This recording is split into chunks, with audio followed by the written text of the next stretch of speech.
Hello friends, welcome to our YouTube channel तैयारी beginners की। आज है 27 मई 2020। Important current affairs with static GK हम डिस्कस करेंगे। तो आपको क्या करना है, जल्दी से वीडियो को शेयर कर दीजिएगा और शेयर करने के साथ साथ वीडियो को सब्सक्राइब जरूर कर लीजिएगा चैनल को। ओके, लाइक भी कीजिएगा, बेल आइकन को प्रेस कर लीजिएगा।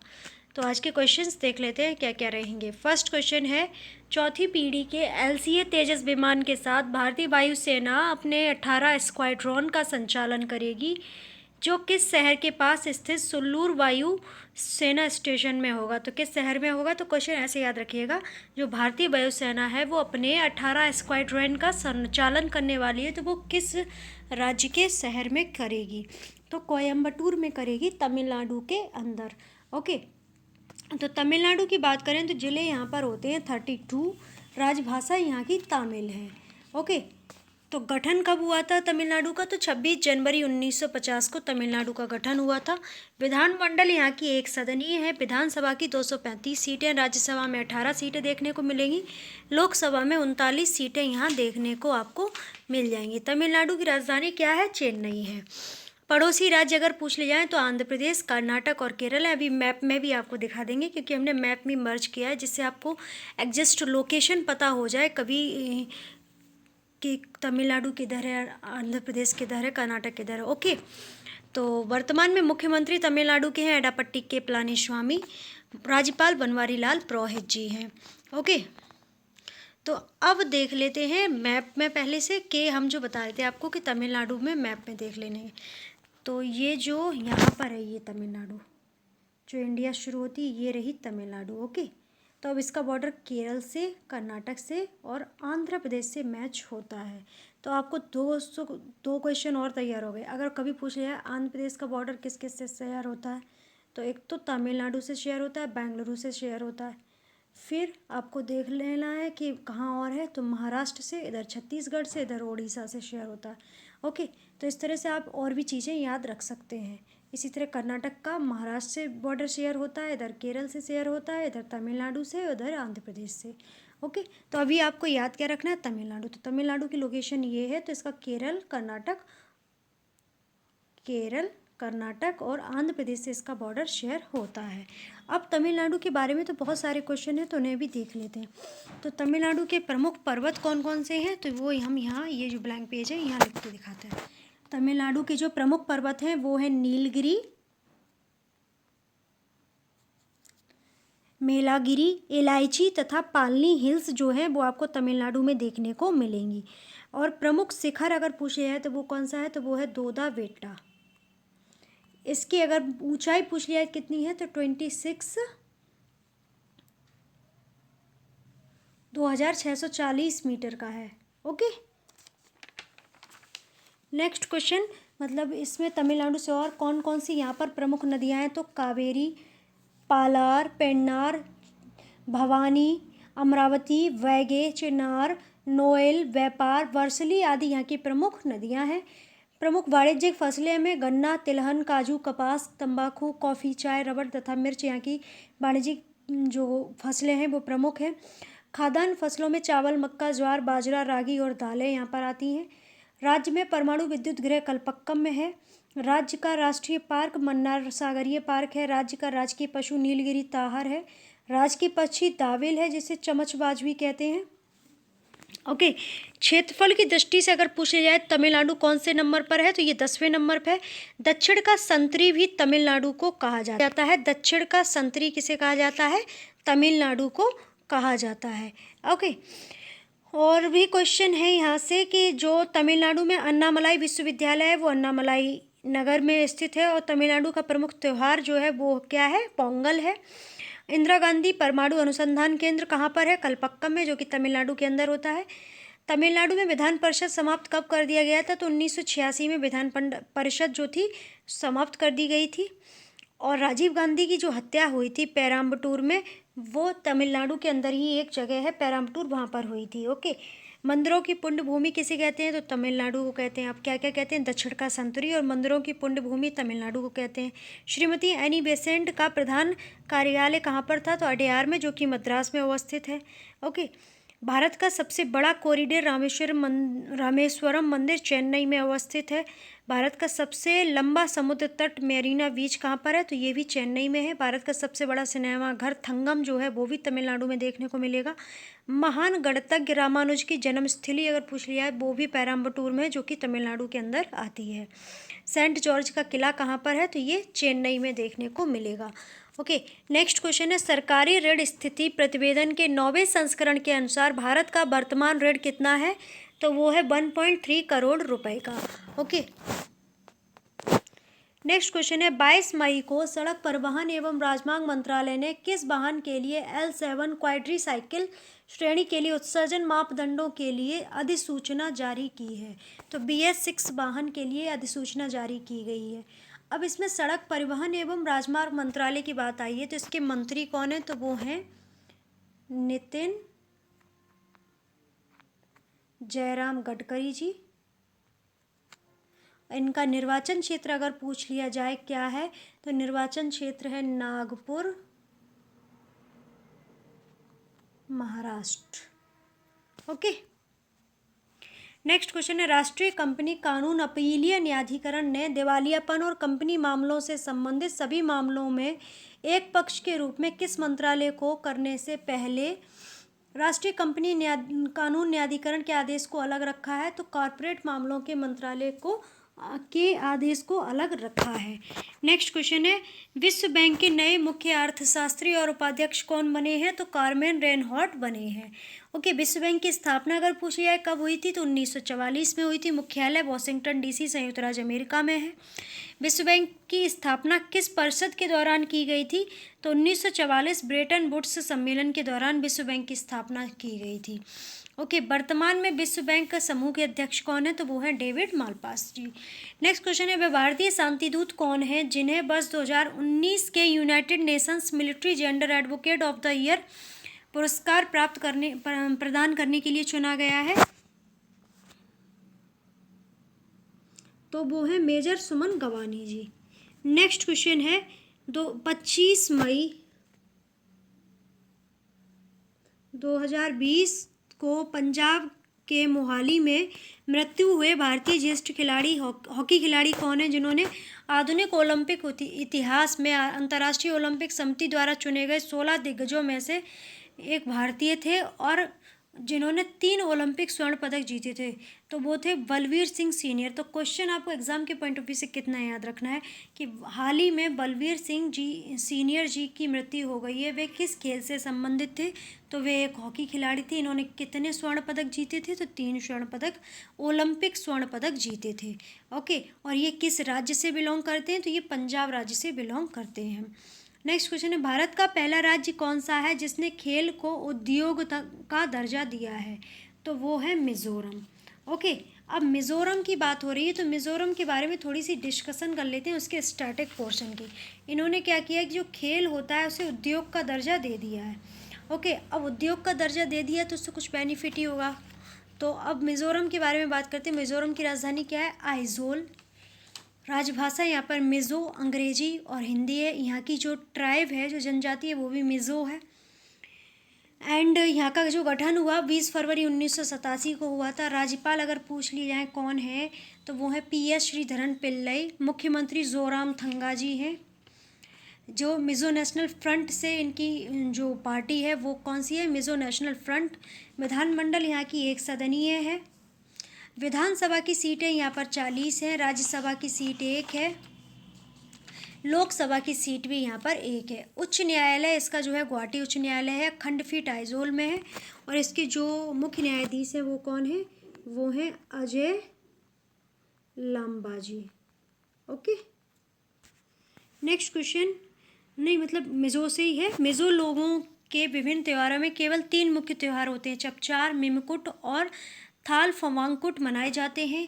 यहाँ एक तामदिल नामक प्राकृतिक झील भी देखने को मिलेगी। वांगतांग जलप्रपात मिजोरम में सबसे ऊंचा और अति सुंदर जलप्रपात है। ओके, मिजोरम के नेशनल पार्क अगर पूछ लिया है कभी तो माउंटेन राष्ट्रीय पार्क, मुरलेन राष्ट्रीय पार्क, फांगपुई नेशनल पार्क और डम्फा अभयारण्य, ये सभी जो है आपको मिजोरम में देखने को मिलेंगे। और भी काफ़ी चीज़ें हैं मिज़ोरम से। मिज़ोरम का जो नदियाँ हैं उसमें कौन कौन सी नदियाँ आ जाती हैं? तो उसमें लावंग, सोनी, कोलोदिन, कर्णफुली और बराक नदियाँ जो हैं वो प्रमुख नदियाँ यहाँ की जनजातियों में लोसाई, पावीस, हमार, पैथे, चकमा, लखेर, कुकी। और कुकी जो जनजाति है ये कई बार पूछी भी गई है। रालते, ये जो प्रमुख जनजातियां हैं वो आपको मिजोरम में देखने को मिलेंगी। सिंचाई एवं वनों उत्पाद विद्युत परियोजनाओं में अगर पूछ लिया जाए तो कौन सी, तो बानवा, खावीवा, तुई कुमलई जो है यहाँ पर सिंचाई परियोजनाएं 3 देखने को मिलेंगी। ओके, पर्यटन स्थल में बांतांग जलप्रपात जो हमने आपको बताई दिया, चमकाई म्यांमार सीमा के निकट ये पर्यटक स्थल है। आइजोल धार्मिक और सांस्कृतिक केंद्र भी है। ओके, अब 1972 में पूर्वोत्तर क्षेत्र पुनर्गठन अधिनियम लागू होने पर यह केंद्र शासित प्रदेश बना। इससे पहले यह क्या था कि असोम का एक जिला हुआ करता था। केंद्र सरकार और मिजो नेशनल फ्रंट के बीच शांति समझौते के बाद 53वां संविधान संशोधन अधिनियम के साथ मिजोरम 20 फरवरी 1987 को भारत संघ का 23वां राज्य बन गया था। ओके, तो ये भी चीज़ें आपको याद रखनी। राजकीय पक्षी अगर पूछ ले जाए यहाँ का कौन सा है तो वो है मिसेज ह्यूम्स। और राजकीय पशु पूछ लिया है तो हीलोक गिवेन। राजकीय पुष्प रेड बनाना है और राजकीय वृक्ष यहाँ पर आयरन वुड है। ओके, तो ये सारी चीज़ें आपको याद रखनी है। प्रमुख पर्वत यहाँ का पूछ लिया है तो ब्लू पर्वत जिसे फोंगपुई भी कहते हैं। ये बातें आपको याद रखनी है बहुत अच्छे से। तो नेक्स्ट आप देख लेते हैं मैप में इसकी जो लोकेशन है वो कहाँ पर है। ओके, मिज़ोरम की लोकेशन आपको कहाँ देखने को मिलेगी, तो आप देख रहे होंगे बिल्कुल कॉर्नर में जो 7 सिस्टर्स हैं वहाँ पर आपको देखने को मिलेगी। ये रहा है मिज़ोरम, एक अंगूठे नुमा इसका आकार है, छोटा सा मिज़ोरम है। ओके, तो ये मिज़ोरम जो है ये मनमार नहीं, ये यहाँ पर ये म्यांमार है। ओके, तो मिज़ोरम की कैपिटल क्या है, आइजोल है। अब मिज़ोरम बॉर्डर किससे शेयर कर रहा है, तो असम के साथ बॉर्डर शेयर कर रहा है, इधर त्रिपुरा के साथ बॉर्डर शेयर कर रहा है, इधर मणिपुर के साथ बॉर्डर शेयर कर रहा है। तो ये चीज़ें भी आपको याद रखनी है। एक तो लोकेशन आपको पता रहनी चाहिए मिज़ोरम है कहाँ, तो मिज़ोरम ये है। और इसका बॉर्डर किस किस से शेयर होता है, अगर देश पूछ लिया है तो म्यांमार से शेयर होता है, क्योंकि ये रहा म्यांमार, ये रहा मिज़ोरम। और उसके बाद यहाँ मणिपुर से इसका बॉर्डर शेयर होता है, असम से बॉर्डर शेयर होता है, त्रिपुरा से बॉर्डर शेयर हो जाता है। ओके, नेक्स्ट क्वेश्चन है, किस राज्य सरकार ने अद्वितीय सौर बाढ़ कृषि सुरक्षा कार्यक्रम को लागू करने के लिए प्रारंभिक कार्य शुरू कर दिए हैं, तो तमिलनाडु ने। ओके, तो देखिए तमिलनाडु कितना सुंदर है, हमने इसका एक फ़ोटो लगा दिया है तमिलनाडु का। नेक्स्ट क्वेश्चन है, किस राज्य के खेल प्राधिकरण ने आकांक्षी खिलाड़ियों के लिए व्यक्तित्व और कौशल विकास के लिए times centre for learning limited के साथ समझौता ज्ञापन पर हस्ताक्षर किए हैं, तो गुजरात क्रीड़ा प्राधिकरण ने ऐसा किया है।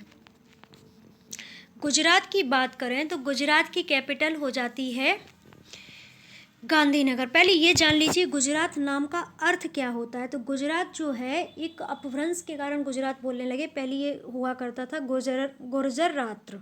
ओके, गुर्जर धन त्रा का मतलब होता था भूमि, और गुर्जर एक जाति होती है। तो गुर्जरात्र का मतलब हुआ करता था गुर्जरों की भूमि, फिर ये नाम पड़ा अपभ्रंश के कारण गुजरात। ओके, तो अब राजधानी यहाँ की क्या है, गांधीनगर। सबसे बड़ा शहर अहमदाबाद है। अहमदाबाद को मैनचेस्टर ऑफ इंडिया भी कहा जाता है। भारत का मैनचेस्टर किसे कहते हैं, अहमदाबाद को। उत्तर प्रदेश का मैनचेस्टर कानपुर को कहते हैं। गांधीनगर को गिफ्ट सिटी भी कहते हैं, तो ये भी आपको याद रखना है। ओके, तो ज़िले यहाँ पर 33 हैं। राजभाषा गुजराती है। गठन 1 मई 1960 को हुआ। सीमाएं अगर पूछ ली जाए गुजरात की किससे सीमा टच होती है, तो पूर्व में मध्य प्रदेश से, दक्षिण में महाराष्ट्र से, उत्तर में पाकिस्तान से, पश्चिम में अरब सागर से गुजरात की सीमा टच होती हैं। राज्यपाल आचार्य देवव्रत जी हैं। मुख्यमंत्री विजय रूपाणी जी हैं जो कि भाजपा पार्टी से आते हैं। विधानमंडल यहाँ की 1 सदनीय है। विधानसभा की 182 सीटें हैं। राज्यसभा की 11 सीटें हैं। लोकसभा की 26 सीटें हैं। उच्च न्यायालय गुजरात न्यायाधीश के अगर पूछ लिया है कौन है उच्च न्यायालय के न्यायाधीश कौन है, तो वो है विक्रमनाथ जी। प्रमुख उत्पादन अगर पूछ लिया है तो कपास और मूंगफली गुजरात का प्रमुख उत्पादन है। नर्मदा नदी को गुजरात की जीवन रेखा भी कहते हैं। भारत का मैनचेस्टर अहमदाबाद को कहते हैं, ये हमने आपको बता ही दिया। भुज भूकंप जो है 26 जनवरी 2001 को गुजरात में आया था। केंद्रीय नमक और समुद्री रसायन अनुसंधान संस्थान जो है वो कहाँ पर है, तो ये भावनगर में स्थित है। ओके, कर्क रेखा इस राज्य की उत्तरी सीमा से होकर गुजरती है। गुजरात का प्रमुख जो बंदरगाह है वो कौन सा है, कांडला बंदरगाह, जिसका नाम पंडित दीनदयाल उपाध्याय कर दिया गया है। गुजरात का महत्वपूर्ण उद्योग अगर पूछ लिया है कौन सा है, तो वो है सूती वस्त्र उद्योग। लोथल बंदरगाह जो कि सिंधु घाटी सभ्यता में जिसका वर्णन है वो भी आपको गुजरात में देखने को मिलेगा। अमूल मिल्क जो है वो आपको गुजरात में देखने को मिलेगा। अमूल की फुल फॉर्म एक बार यूपीपीसीएल 2018 में पूछी गई थी, तो ये भी आप याद रख लीजिएगा। आनंद मिल्क यूनियन लिमिटेड इसकी फुल फॉर्म हो जाती है। ओके, गिर राष्ट्रीय उद्यान जो है गुजरात में है, जो कि एशियाटिक लॉयन के लिए प्रसिद्ध है। ये सोमनाथ टेम्पल है, तो ये हमने गुजरात का टेम्पल लगा दिया यहाँ पर। गिर राष्ट्रीय उद्यान का कोई पिक मिल नहीं रहा था, तो हमने ये लगा दिया। लियोपार्ड नेशनल पार्क का मिल रहा था, तो वो लगाया नहीं फिर। ओके, तो यहाँ पर एशियाटिक लॉयन जो है पाए जाते हैं। तो आपको बस इतना याद रखना है कि जो गिर राष्ट्रीय उद्यान है उसमें कौन से लॉयन पाए जाते हैं, तो उसमें एशियाटिक लॉयन पाए जाते हैं। ओके, और भी गुजरात से काफ़ी चीज़ें बन जाती हैं, अगर चाहें तो चलो वो भी बता देते हैं। Just wait.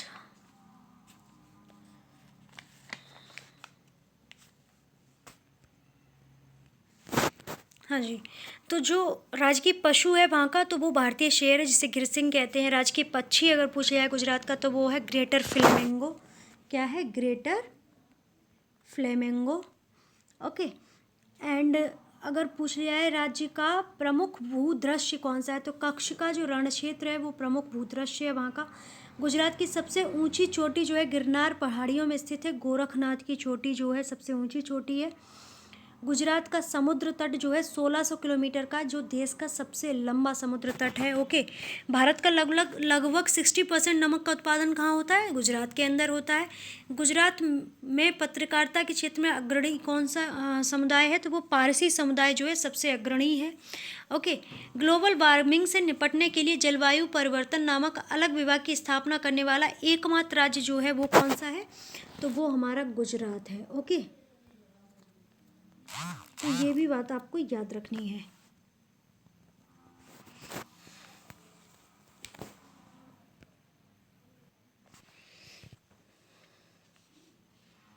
लक्ष्मी विलास महल अगर पूछ लिया है कहाँ पर है, तो ये बड़ोदरा में स्थित है।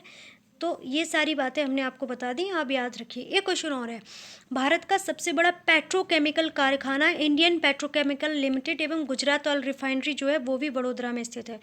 बड़ोदरा में ही पुलिस अकेडमी भी खोली गई है, जिसमें पुलिस से संबंधित पढ़ाई हुआ करेगी। तो अब देख लेते हैं गुजरात का लोकेशन। तो गुजरात आपको दिख ही रहा होगा, ये रहा गुजरात। ओके, गुजरात का बॉर्डर किस किस से शेयर होता है? इधर राजस्थान से, ओके, ये मध्य प्रदेश से, ये महाराष्ट्र से इसका बॉर्डर शेयर हो जाता है। तो आप अच्छे से याद रखिएगा, इसका बॉर्डर किस किस से शेयर होता है? राजस्थान, मध्य प्रदेश और महाराष्ट्र से। ओके, और इधर अगर अरब सागर पूछे तो ये पूरा ये अरब सागर तो है ही। नेक्स्ट क्वेश्चन है, अब सामान्य ज्ञान से कुछ क्वेश्चन देख लेते हैं। कर्मचारी राज्य बीमा निगम की स्थापना कब हुई? तो 24 फरवरी 1952 को हुई। मुख्यालय नई दिल्ली में है। भारतीय चाय संघ की स्थापना कब की गई? तो 1881 में की गई। मुख्यालय आपको जो है कोलकाता में देखने को मिलेगा। केंद्रीय अप्रत्यक्ष कर मंडल की स्थापना कब की गई? तो 26 जनवरी 1944 को की गई। भारतीय वायुसेना की स्थापना कब की गई? तो 8 अक्टूबर 1932 को की गई। राष्ट्रीय कंपनी कानून अपीलीय न्यायाधिकरण का गठन कब किया गया था? तो 1 जून 2016 को किया गया था।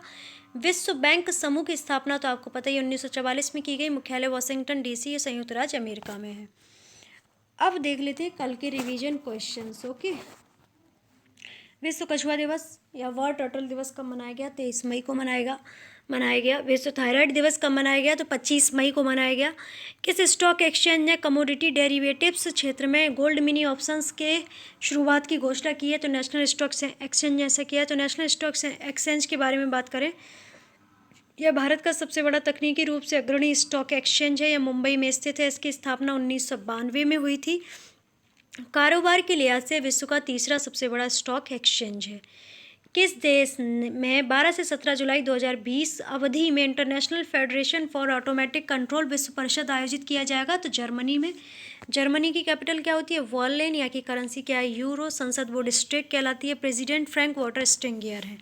चांसलर यहाँ की जो है एंजेला मार्केल है। International federation for automatic control की स्थापना अगर पूछे जाए कब हुई थी? तो 1957 में हुई थी। नेक्स्ट क्वेश्चन है, न्यायमूर्ति ए.के. सीकरी ने भारतीय विवाद समाधान केंद्र का उद्घाटन किस शहर में किया? तो ये नई दिल्ली में किया था। नई दिल्ली के बारे में बात करें तो नई दिल्ली की कैपिटल तो नई दिल्ली ही होती है। उपराज्यपाल अनिल बैजल जी हैं। मुख्यमंत्री अरविंद केजरीवाल जी हैं। आम आदमी पार्टी इनकी पार्टी है। 1911 के दिल्ली दरबार के दौरान 15 दिसंबर को सरकार जो शहर है दिल्ली, उसकी नींव सम्राट जॉर्ज पंचम ने रखी थी। प्रमुख ब्रिटिश वास्तुकार जो थे सर एडविन लुटियंस और सर हर्बर्ट बेकर ने इसकी रूपरेखा तैयार की थी। ब्रिटिश भारत के गवर्नर जनरल लॉर्ड इरविन द्वारा 13 फरवरी 1931 को नई दिल्ली का उद्घाटन किया गया था।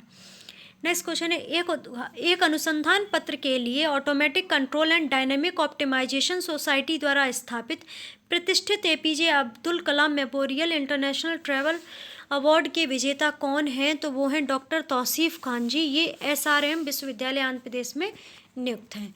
नेक्स्ट क्वेश्चन, अंतर्राष्ट्रीय विज्ञापन संघ द्वारा स्थापित 2020 यंग लीडर कंपास अवार्ड के प्राप्तकर्ता कौन बने? तो वो बने अनंत गोइंका जी। ये the Indian press express group के व्यक्ति हैं। अंतर्राष्ट्रीय विज्ञापन संघ की स्थापना अगर पूछा जाए कब हुई थी, तो 8 अप्रैल को हुई थी।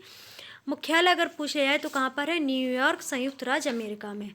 नेक्स्ट क्वेश्चन है, जम्मू कश्मीर लोक सेवा आयोग के प्रमुख के रूप में किसे नियुक्त किया गया? तो BR शर्मा को नियुक्त किया गया है। नेक्स्ट क्वेश्चन है, DRDO की किस संस्था ने कृत्रिम बुद्धिमत्ता आधारित अनुप्रयोग को विकसित किया है, जो कम लागत वाले कैमरे की मदद से गैर संपर्क आधारित कर्मियों के सत्यापन की अनुमति देता है? तो अनुसंधान केंद्र इमारत।